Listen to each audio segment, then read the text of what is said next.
I gotta admit, the video's not going to play, so we're just going to do a hard intro. We're just going to do a hard intro. Morgan, can you you can't hear me at all? Okay.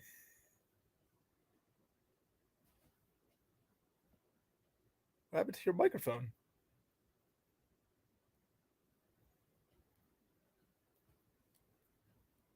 I can't hear you. What's going on here? No.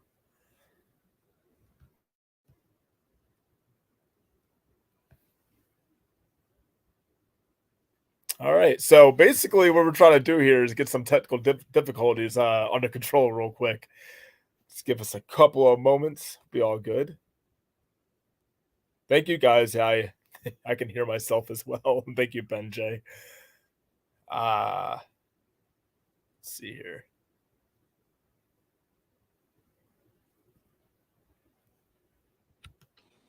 Awesome. Morgan, I can hear you now. Perfect. All right, awesome. So, welcome to Flippin the Birds, episode 149, Technical Difficulties. Well, that's going to be the name of the episode. Yeah, Technical difficulties seems about right.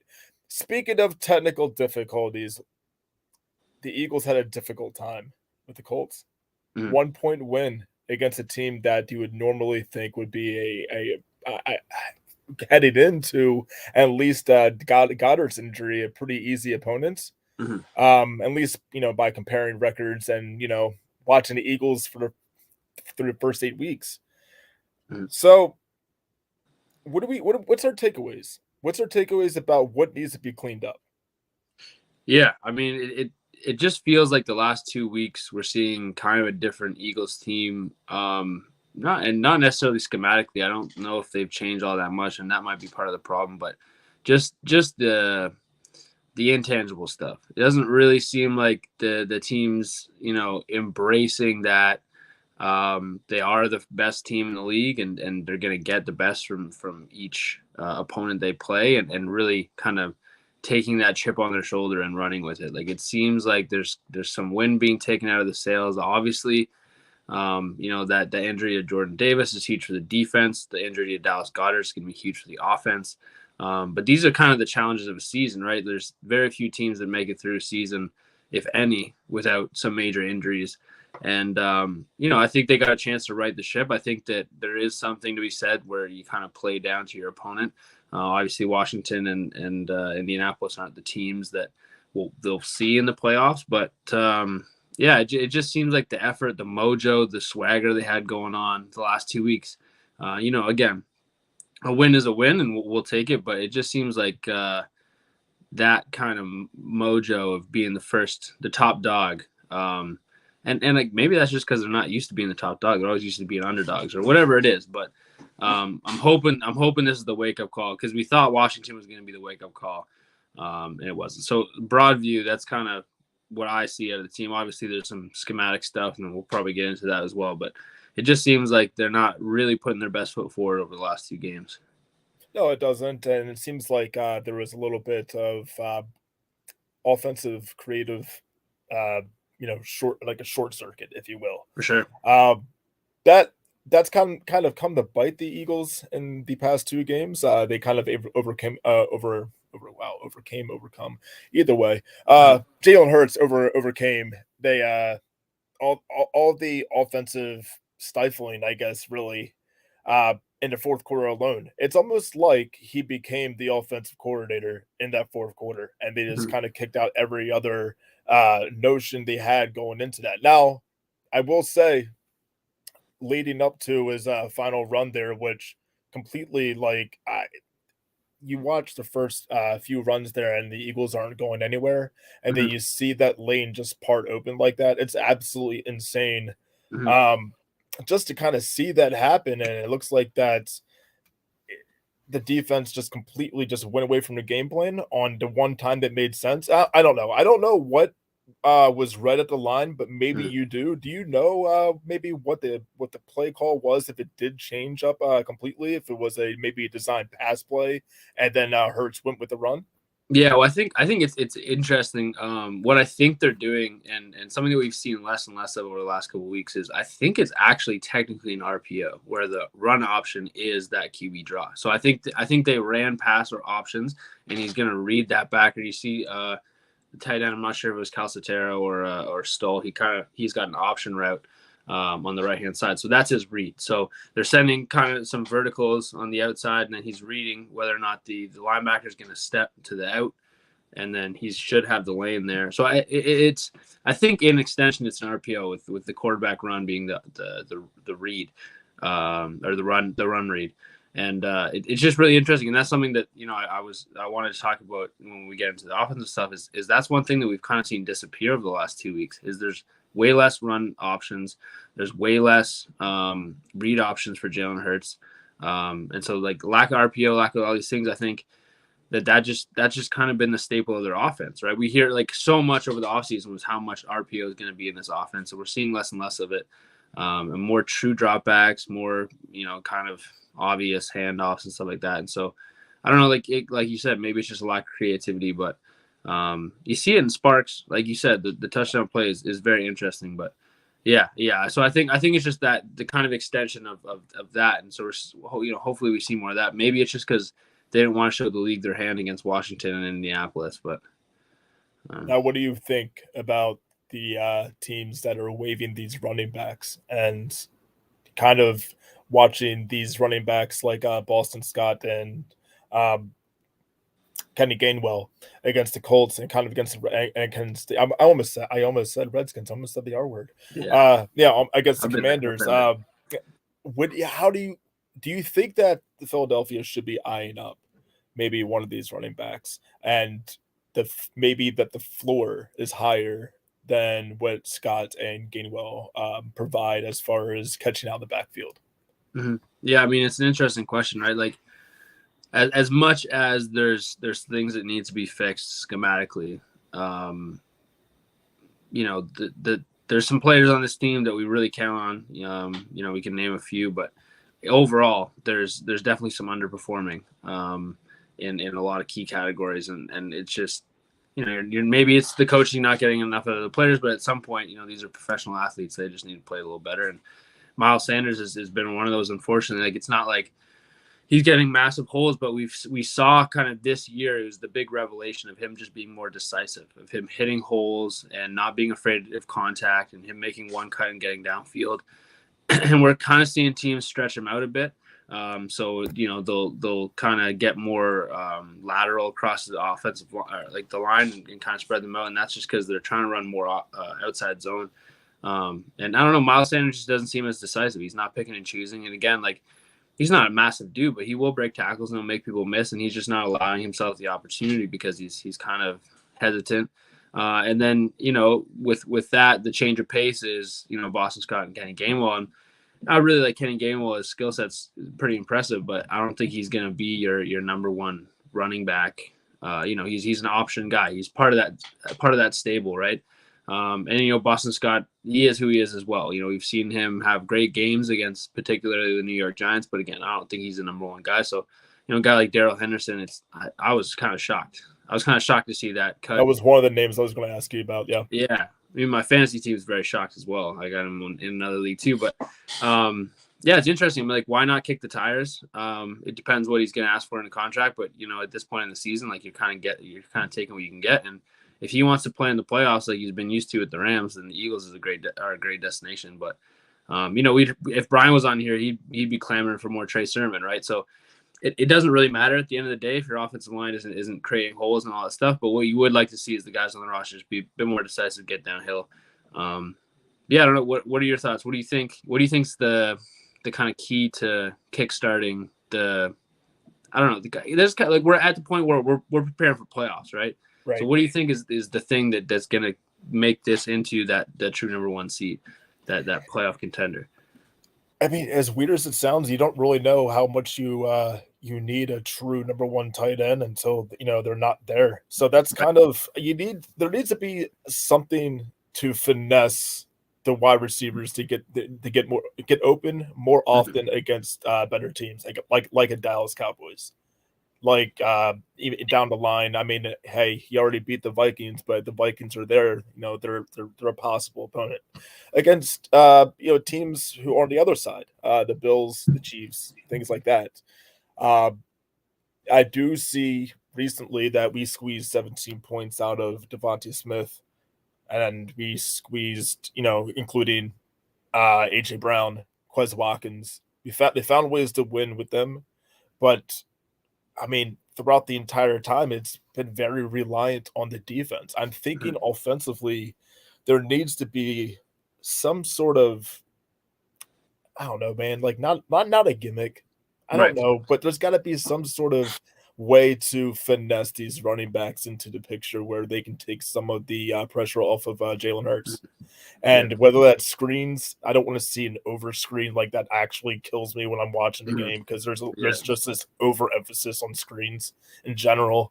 But there just needs to be a underneath option. Yeah, like you said, Stoll was running that option on that end zone play. Is Stoll a guy that maybe Shane Steichen looks at and says, I want to implement all these, tight end routes around them? Or is he just going to be a flim flam tight end that breaks out here and there because there's not really a focus on it without Goddard? It's something like that's the big thing that I think needs to be addressed before we, heading into the playoffs. And honestly, heading to the stretch into the playoffs. Now, we're talking about probably getting Goddard back before the playoffs. Right. So that'd be huge. maybe, that all works itself out. Defensively, it's going to be stressful. So I guess another thing I'm looking at in the near future is how stressful is this going to be on the defense? How much are the Eagles going to have to rely on the defense? Because they're not quite limited. It's kind of goofy to say they're limited on offense with the receiving core and Jalen Hurts, but they are. I mean, there is Goddard that proves to be kind of a big fixture in getting you space in the running game, and that's quite frankly their strength of the Eagles. So, yeah, over the next few games, this is going to be how much of this rides on the defense, and what can they do to kind of finesse, a little bit more underneath without the tight ends starting tight end. Yeah.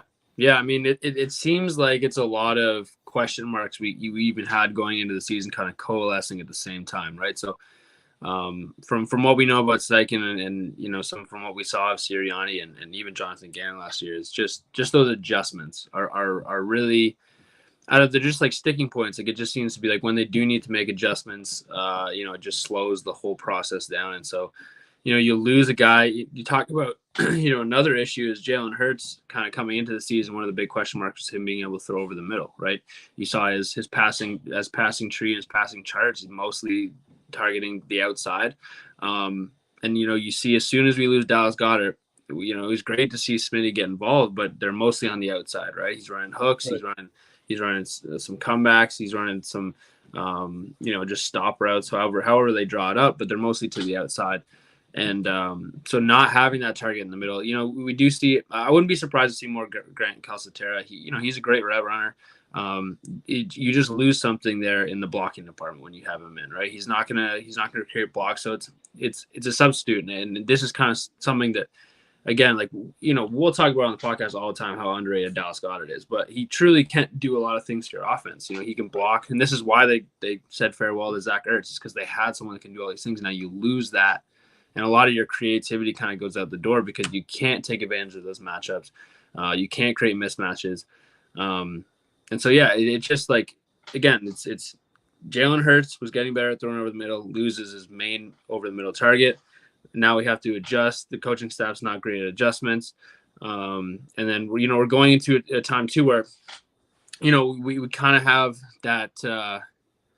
that long stretch of wins where we're not really being challenged. We were kind of, but in the second half we didn't really need to put up points, and now we're starting to be in games where it's really important.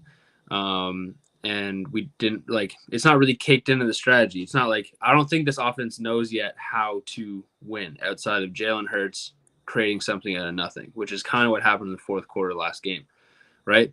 And it's the same thing we kind of saw with Carson Wentz. It's like, okay, well, not to compare the two. Obviously, Hurts is a much better quarterback, especially at this time in his career. But it's just kind of that dependence on a player to make a play, right? And who's that going to be? It was nice to see Smitty get involved, but it's really down to Jalen Hurts. And as soon as teams figure out kind of how to contain that, it's really limited. And I think Washington did a good job of that. But there just needs to be more creativity, right? We need to, like you said, kind of manufacture plays for these receivers, get them involved. Like I love Devontae Smith being more involved, but he's just running hooks. Like you see what he did at Alabama, man. That guy is so versatile. He can do a lot. He can pretty much run any route in the playbook, and they're really not taking advantage of that. AJ Brown's a great after the catch guy. We saw him do some uncharacteristic things. That fumble was uncharacteristic, but like you said, maybe just throw him a screen. We don't have to get too outside of the box. Don't have to reinvent the wheel, but just creativity to manufacture touches for your players is probably necessary. It seems absolutely crazy, like what I'm going to say, but it's like not crazy, but absolutely obvious, like almost redundant. But Right. hey, why is it that it's kind of been a struggle to get AJ Brown and Devontae Smith going at the same time in the same Yeah. game? Mm-hmm. That's and you're talking about God, Devontae Smith. He's a great route runner. He creates space. He has great hands. AJ Brown's just a complete freak of nature. You should be able to get these guys pretty much open at will against anybody. And it's just been kind of one of those things where you either see one or the other. For this team to be dominant against the playoff teams, against the teams that, quite frankly, matter when the pressure is put on, so to speak, for the Super Bowl. Mm-hmm. This has got to be fluid. It's got to be every single Sunday or every Saturday or wherever the playoff games want to fall on. It's got to have this offense has to feature Brown and Smith active together in the same game. It's got to fall a little bit more in the sync, and that was happening before Goddard, and that was happening. I mean, it's still now. And you think that maybe without Goddard, that those two would find a way to get open a little bit more. Maybe not. Maybe since there's not the attention on Goddard that they will be covered a little bit more. Maybe that's why Watkins is getting a little bit loose. Does Watkins become a threat? Maybe that's a thing that we should be looking at. Heading down this road in these next few weeks. Is Watkins enough of a threat where he opens up the middle or opens up the sideline for maybe a Brown or Smith across the middle or a Calcaterra, you're right, across the middle, something. But it's got to feature some fluidity in these wide receivers and kind of not just a tuck and run situation. Which, hey, if it works for Hurts, it works for Hurts. I know he's going to be looking for it, but it can't live or die on that. And that's kind of what we saw against the Colts. Like you kind of did see a big live or die on everything that Hurts can do. This game is in Hurts' hands, and he did put the team on the back. He absolutely did. Right. Winning the game and just kind of reading the pass and taking off on the run. I'm sure that the play was actually, now that we think about it a little bit more, to kind of throw the stall, and it probably was a pass and then maybe a run option after that. Hurts needs some of the pressure alleviated off of them, and it starts with the wide receivers and some scheme or some form of getting them open together. Yeah. I mean, you brought up a couple of interesting points, and this is something that I was ready to talk about as well. As I think that you're correct in saying that Quez Watkins might be kind of the catalyst. Bring up Greg Ward, baby. Yeah, it's time, man. It's time. But yeah, I think Quez Watkins is absolutely kind of the catalyst here. Is as good as AJ Brown is, he's going to get the best corner from the other team and probably double covered on a lot of plays. And then Devontae Smith again, like if a team's really comfortable with what their number one corner can do on AJ Brown, then they're just going to shade the safety the Devontae Smith's way, and he's not going to be able to have those long gains again. Crafty route runner, we can get him open underneath. But you're absolutely correct where Jalen Hurts kind of gets fixated on certain receivers. And so when it is Devontae Smith's game or when it is AJ Brown's game, you'd like to see him look Quez Watkins' way. And it happened during the Colts. He seems to always kind of have those games where he just has like one big play and doesn't do much else. What I would like to see is Quez Watkins get a bit more involved in just being kind of a possession receiver. I know that's not really his talent, his ability, but at some point, you need these players to step up. And if Devontae Smith's getting double covered and AJ Brown's having an off game, you need Quez Watkins to be able to kind of go over the middle in those deep dig routes and just catch one and you take the contact. You know, we haven't really seen him do that consistently. I know he's capable, but what he does, he takes the top off of defense.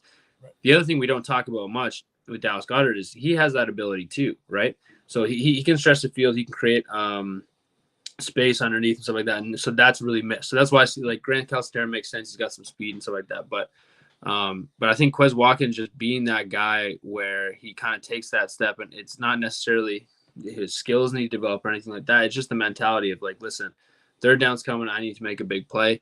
And Jalen Hurts kind of trusting that he's going to make those plays, and that's huge, right? Like how many Super Bowl teams do you see where their third receiver makes a big catch and stuff like it just happens. It's going to happen. There's going to come a point in the season where Quez Watkins has to make a big play, and you hope it's not the first time he's been targeted all game, right? Like that's the thing. Like let's get these guys involved. Right.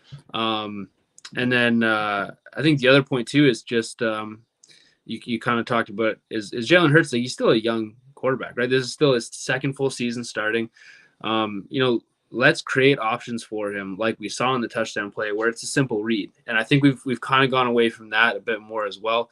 Maybe that's just them trying to like kind of rush the process in his development. But, at the end of the day, like he ran a lot. He's run a lot of different offenses. He can do a lot of things, but the more offenses you run, the less comfortable you're going to be in a certain offense. So if you simplify that, like, hey, I'm reading the linebacker, I'm reading safety, and if not, I'm taking off. That's a simple read for Jalen Hurts. That's probably where you want him, right? He can do that where he's reading like 3-4 routes and then he's picking and choosing, but we really want those quick reads, and that's where the creativity comes in, and that's where the mismatches. That's where you miss Dallas Goedert, just creating those mismatches. Hey, if Dallas is open, you throw the ball. If he's not, we look somewhere else. So those kind of just are going to have to be manufactured, and that's just creative play calling. And so I hope this is something that when Steichen came in, we talked to a Chargers fan at the time. We were asking him some questions, and one of the things is just that second half of the season, that creativity after the second half of games, just that ability to adjust was a bit lacking. And again, he's a younger coach, so I just hope that he can kind of figure out ways to lessen the burden. Obviously, it's a great thing that your quarterback can go win you games, but you hope that doesn't have to be the case for the next we got 7 weeks left in the season. Hopefully, not all of those fall on Jalen Hurts' shoulders. Yeah, I mean, just about 7 weeks left. I don't think it's all going to fall on Jalen Hurts' shoulders. I think there will be. We'll find a game. Maybe not a game breaker, but a gamer. Let's just call it a gamer, like a guy who just makes that play here and there, kind of during all of this. A little bit of this trials and tribulations we have with very few injuries. That's quite, but the thing is, that could also happen on defense. It could also happen on special teams. Now, I'm going to jump back to what Ron in the chat said about bringing up Greg Ward. When can we do that? And then maybe the Britton Covey experiment's over with. Do you think that's probably a thing that's going to happen? I don't know, against Green Bay? Yeah, I mean, special teams is it's a third of the game, and I just think the willingness to play special teams, regardless, like obviously he's not creating much by himself, but the blocks haven't been there, the plays aren't there, and that's kind of the willingness of we had last year probably the special teams player of the year, what Sirianni said anyways, and Sean Bradley, and we have more players where we have these young guys like Zach McPherson, even Zach Pascal has been playing special teams. Like we have all these guys, they're really good, but the desire hasn't really been there. And like that's like I think that the buy-in to see like maybe we just need to see a special teams play change the course of the game, right? And I think even just we saw two, like a punt return against the Jets by New England, and then Cordero Patterson breaking the record for like these are special plays. They don't happen all the time. We got 2 in a week. That's a huge deal. But it seems like the Eagles haven't made one of those plays yet this season. So just I think just seeing the difference of what a special teams play can do, and like it's almost like seeing like in hockey, like just seeing the puck go in the net, right? Like it just matters, right? It just matters to see that. So I think it's coming. It's just that desire is not there. Britton Covey, you can't deny the athletic ability. Like he might break one. Yeah, he might break one, but he's not. he's still young. He might figure it out. But the blocking, that's the big thing. The blocking and just the willingness, the desire. You see so many times, like there was a punt I remember watching, and it was Zach Pascal actually. He just kind of like lowered his shoulder and just like kind of ran and missed. And like if he made that block, there was a huge. It's just those little things. You need to get that kind of stuff out, and that's a veteran making that. So you can only imagine Right. the younger guys on the team are seeing that. Yeah, maybe it's a lack of discipline or whatever it is, but you see one of those returns where it's like 40 yards and you go, okay, shit, this matters, and now I can go make a play. So I think we need one of those.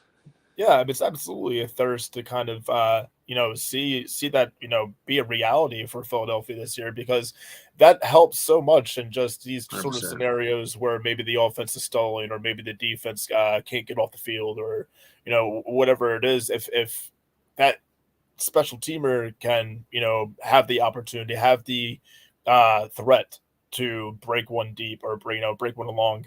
Uh, yeah, it's a field position game, and a lot of those I would say even against Washington, if we were able to get maybe in field position, uh, Elliott's not going to miss too often, and maybe that Right. sometimes could be the difference between a win and a loss, or having a chance later on, and Mm-hmm. hopefully the referee doesn't call you for touching Mm-hmm. Heineke or whatever the Mm-hmm. penalty is.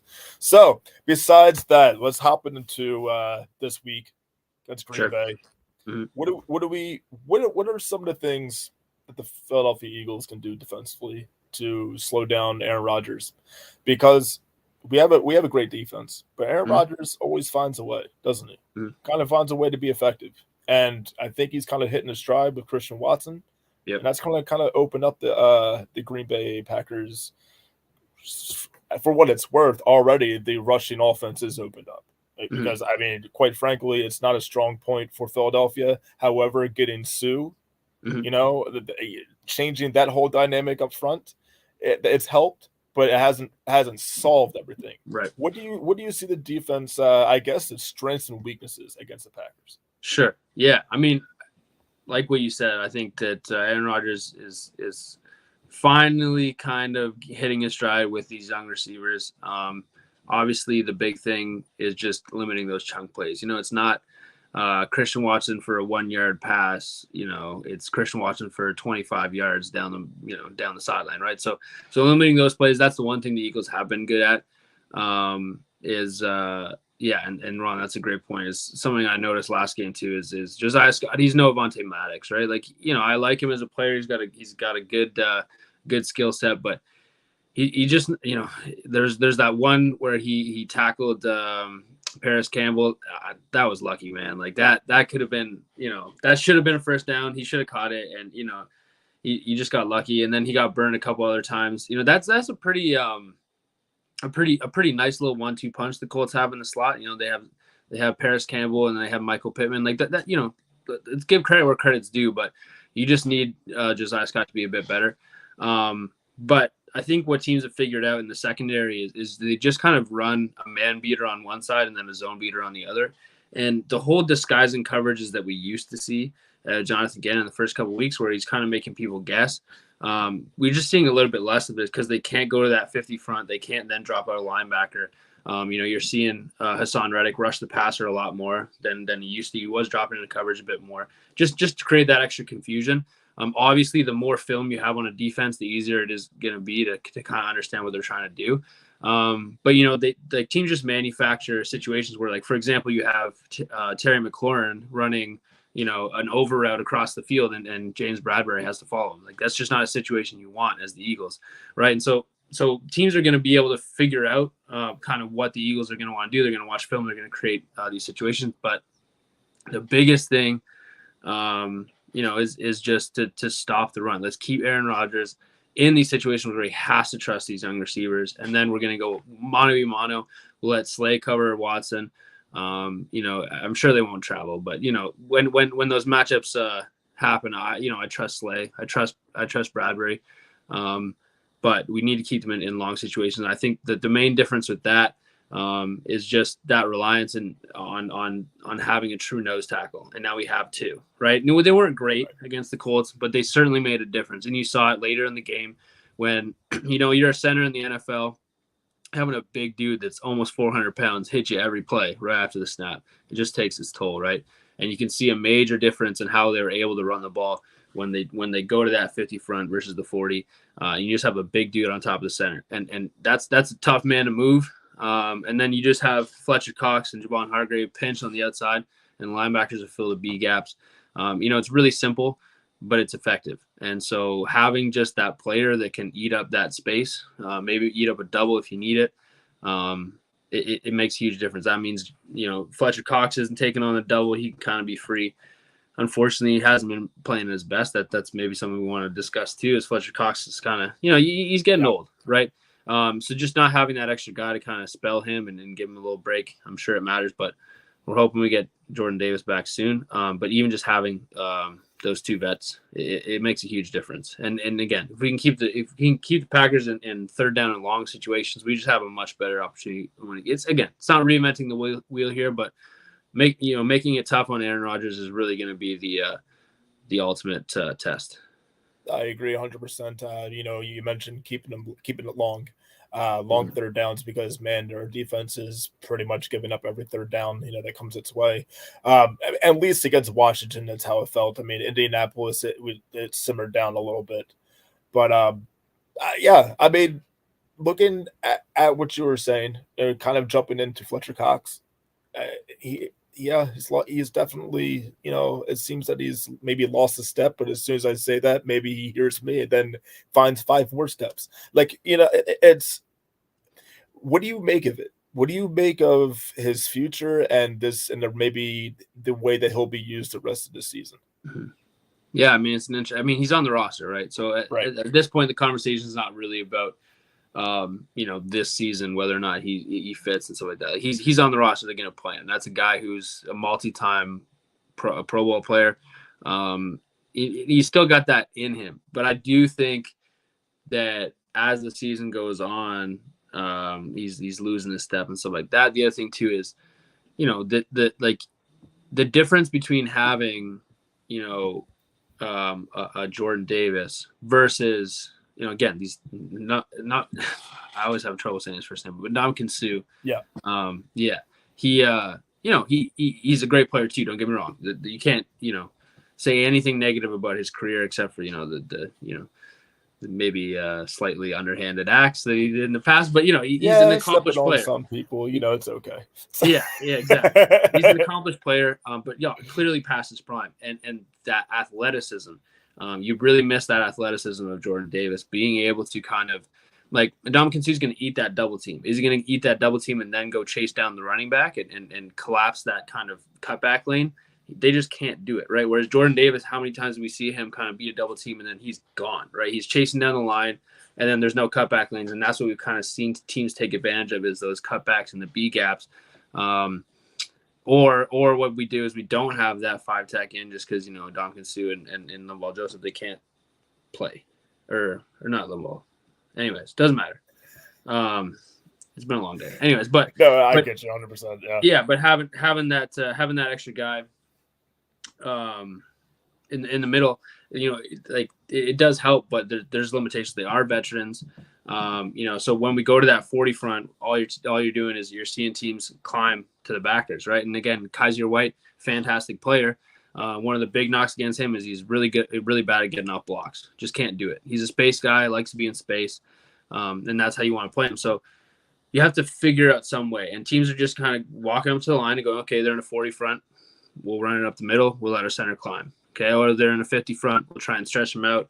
We'll try and hit that cutback lane in the B gaps because we know that Ndamukong Suh isn't able to chase that down. So there's got to be something there where you mix it up. And I don't know what that is, but hopefully they find it, because this is a tough team, and they'll run downhill. Luckily, they don't have the same kind of speed that Jonathan Taylor has, but they'll still make plays. Do you think by the end or at the end of this year, going into next season, sometime maybe next season, Fletcher Cox will be cut from the roster, or do you think that the dead cap is too much to shed, like too much to take on? Yeah, it's tough. I mean, I think ideally, you find a trade partner for him. I think there's still teams that are going to be interested. Maybe that's something in the offseason. You have Javon Hargrave. as well. So there's definitely some decisions that you're gonna have to make on the defensive line. But I wouldn't rule out the fact that the Eagles are gonna have a pretty hopefully top 10 pick in the next draft. And I've been saying I think regardless of how you want to address the cornerback situation, I'm sure that's somewhere they look, but it's probably a lineman with that top 10 pick. Whether that's a defensive tackle or a guard. That's exactly what I was thinking. You're probably picking both sides of the line. I mean, as far as skill players, I don't think you go running back that early at all. So, you probably are going to go something that's going to safeguard your defensive offensive line sounds great to me, honestly. As far as those first round picks, yeah, I'm kind of on the fence about maybe if they'll just kind of let them go or find a trade partner. There's going to be somebody who needs a defensive line commodity at some point. I don't know how much of a commodity Fletcher Cox will be, but we've seen players revive themselves or on a different franchise and vice versa. I mean, we can say the same thing about how the Eagles got Quinn this year. I mean, since Quinn became an Eagle, we haven't seen or heard much of him. So maybe someone does buy into Fletcher Cox and says, maybe we can get something and then we get a trade out of it. Who knows? There's a lot to look at there regarding, the rest of the season and kind of how that plays into Fletcher Cox next year. So heading into this game, do you got a prediction? Do you have anything in mind that says hey, maybe this game is probably a little bit closer than we all can imagine? Maybe the Packers kind of maybe win. Yeah, I mean, I think the discussion is kind of going to be what Eagles team we see, and right. I just have faith that this is one of those games where the Eagles know how important this is. Whether or not Green Bay is in the running for title contention or not, it's a good team, and that Aaron Rodgers is going to make things happen. So I'm hoping that this is one of those games where it's kind of a that needed kind of shake up, that wake up call where you're not playing there's probably a better way of saying this, but kind of a bottom feeder team like the Colts. Washington, they beat us, right? So it's hard to really say anything, but you don't go into that game expecting that they play you that hard. And they're a team that always plays hard, but it's a division game as well. So it's going to be a tough game. But again, they really put all the stops. They were ready for that game. The Eagles looked like they weren't ready for that game. I wasn't here last week to talk about that game, so that's why I keep bringing it up so much. But it just seems like they weren't prepared. And then the Colts as well. I think it's just a matter of kind of playing down to your competition. You see that happen in a lot of different sports. Like you need that kind of that Sunday night special game. You're wearing your all blacks. This is an important game. Jalen Hurts, clearly understands the importance of playing against the Packers. The Packers are just had that kind of tough game on the Thursday night. They have a long time to prepare for you. What's at stake this game. I think that's just like kind of the wake up call that they need. I hope. And listen, I think Aaron Rodgers is going to make stuff happen. But what it's really going to be about, which was lacking against the Colts, is how this offense responds. They've been pretty terrible the last two games, and that Jalen Hurts doesn't take that lightly. And after the games that AJ Brown has had, I think he's probably itching to go. He probably turns around. So pretty good pass defense the Packers have. What I'd really love to see is this run game get going, because it's frustrating to watch Miles Sanders just barrel headfirst into a line full of defensive linemen. The Packers don't have a great run defense. I think this is the time. You lean on that run game, you make plays when you have to, and then I think you just control the clock. That's another thing that was terrible against Washington. They just could not control the clock. It was either 3 and outs or a long play, right? So just being able to control the clock, 3-4 yards on first down, making completion, get rolling, get these long drives that we saw kind of going again. That'll be big. Yeah, absolutely. So much of this game for Philadelphia relies on the execution of Shane Steichen's plays. And obviously that can be said for practically any game. But I mean, emphasizing that against Aaron Rodgers and the offense that he can kind of pull out of his pocket, the Eagles might have to keep up against the Packers. Mm-hmm. In doing so, I mean, all the spots that we were talking about earlier. Hopefully, we can get to see Brown, Smith, Watkins maybe gets an elevated role out of receiving. As far as the running game is concerned, all those weapons are still at our fingertips. Hopefully, there's more creative ways to figure out, hey, how can we get into space to run the ball minus Goddard, using the extra blocking that we have outside of our line out the tight ends. Maybe stacking towards one side and kind of running power. Maybe trying to get Boston Scott lost behind bigger guys and get a few yards that way. It's going to come down to a lot of third down plays, and Philadelphia is going to have to be sharp with their decision making. I feel confident that if it is third and shorts in a lot of scenarios, that the Philadelphia Eagles are probably going to get that first down because they're one of the best at sneaking the ball, just where they need to be. In terms of a score of this game, man, it's going to be relatively high scoring. I think So too. Like I think like not to like give it like a round, like not like a 35-28, but somewhere near that. I'll go 33-30. And let's put that on Philadelphia. And I think, Philadelphia on a last-second Ellis field goal. Or Ellis, I said Ellis like I'm a Flyers writer. Like he's played for the Flyers at all this season. No, Elliott, sorry.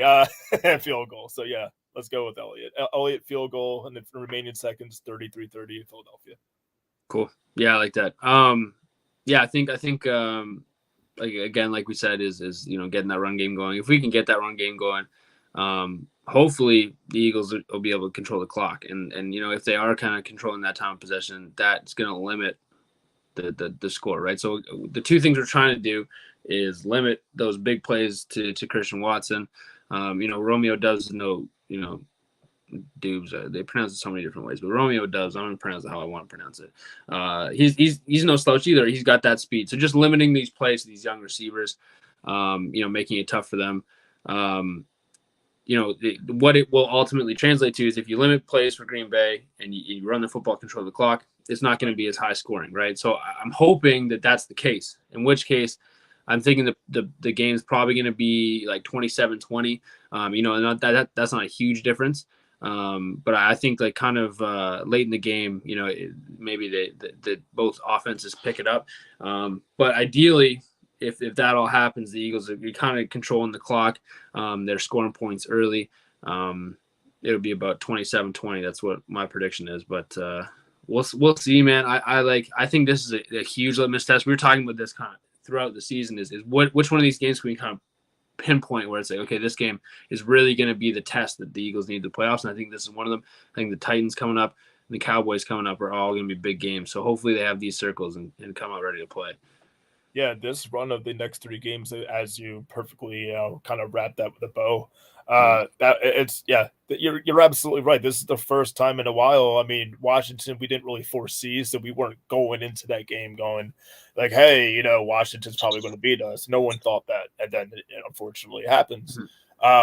Even against the Colts, you're kind of just thinking, oh, they're going to bounce back, right? And then they still win by one, so you're kind of like, okay, like this is real now. Yeah. Like the Packers, they are, they lost to the Titans, but they're not awful either. Like they're improving, and kind of drastically. They're finding things that work on an offense that practically wasn't at the beginning of the year. Then you talk about the Titans, you talk about the Cowboys. This is going to be a rough stretch to see what can be done on this team without and until Goddard gets back. Yeah, hopefully Philadelphia kind of looked at the blueprint that was used to beat them from Washington, and we'll apply it over the next 3 weeks. I think that's really kind of how exactly that's it right there. It's got to be. That being said, this has been Morgan, Eric, bringing you Flippin the Birds, episode 149. Morgan, you got any plugs coming up? No, man. I'm going out east to see my family soon, so I'm excited for that. Oh yeah, Yeah. that's I don't know nice. about you, but you got anything going on in the future? You got flyer Um, stuff happening? I gotta see. We're sending Regina out to Flyers game in Washington tomorrow, so that's one of the Oh, first yeah. times in a long time for Philly Sports Network to cover a away game. I will be covering the Flyers Pittsburgh game a little after Turkey Day, but quite frankly, I'm just gonna put a pause on everything. Mhm. Let's see, Flyers Capitals tomorrow and Turkey Day. Then I'm gonna take, just kind of Thanksgiving. go into a coma for Turkey Day, and then we'll Yeah. wake up talking about Philadelphia sports like like it's life again. Yeah. Happy Thanksgiving to all the American viewers out there, and to you, Eric. Man, happy early Thanksgiving. Oh man, thank you so much. So is it? Do you have what's the day in Canada? Is it like? Ours is October. Oh, it's October. Okay. Ours already passed. Yeah. Well, happy like late Belated. Thanksgiving, Yeah. brother. Yeah. Of course. Of course. Cheers. Cheers. Y'all have a good night. Take care. Go Birds. Go Birds.